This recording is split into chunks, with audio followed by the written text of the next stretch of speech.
اس وقت نوجوان بے روزگار ہیں, جو پڑھے لکھے ہیں وہ بھی بے روزگار ہیں.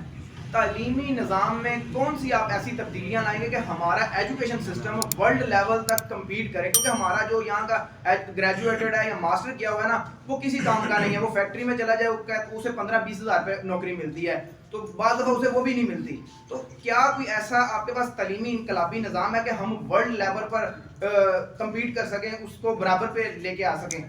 آپ کے سوال تھوڑا سا مثال دیتا ہوں. قرون اولیٰ کا دور گزرا ہے اسلامی تاریخ کے اندر, جس ٹائم تعلیم کی بنیاد پہ عروج پہ تھے مسلمان. تو جو اب آپ کا سوال ہے وہ یہ ہے کہ دوہرا جو نظام تعلیم ہے نا, ہم اس کو ختم کریں گے. ہر ایک شخص کا برابر یہ ہوتا ہے نا, ریاست ماں کی طرح ہوتی ہے. ماں میں یہ نہیں ہوتا کہ یہ بچہ ستیلا یا وہ ہے.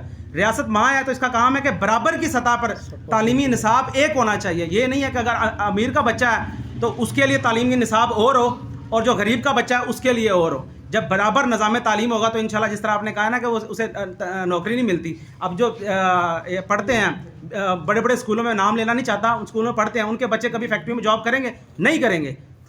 میں ویسے ہی ان کو اسپانسر نہیں کرنا چاہتے ہم, لیکن یہ حقیقت بات ہے. فرق کیا ہے کہ ان کے دماغ میں کلچر بٹھا دیا گیا کہ چھوٹا بچہ جب پہنچتا نا اسکول کے باہر تو دروازہ کھولا جاتا ہے, اسے پروٹوکول دیا جاتا ہے. برابر نظام تعلیم میں امیر ہو غریب ہو, جس طرح وہ مسجد کی صف میں برابر کھڑا ہے, انشاءاللہ مدرسے میں بھی ویسے ہی کھڑا ہوگا.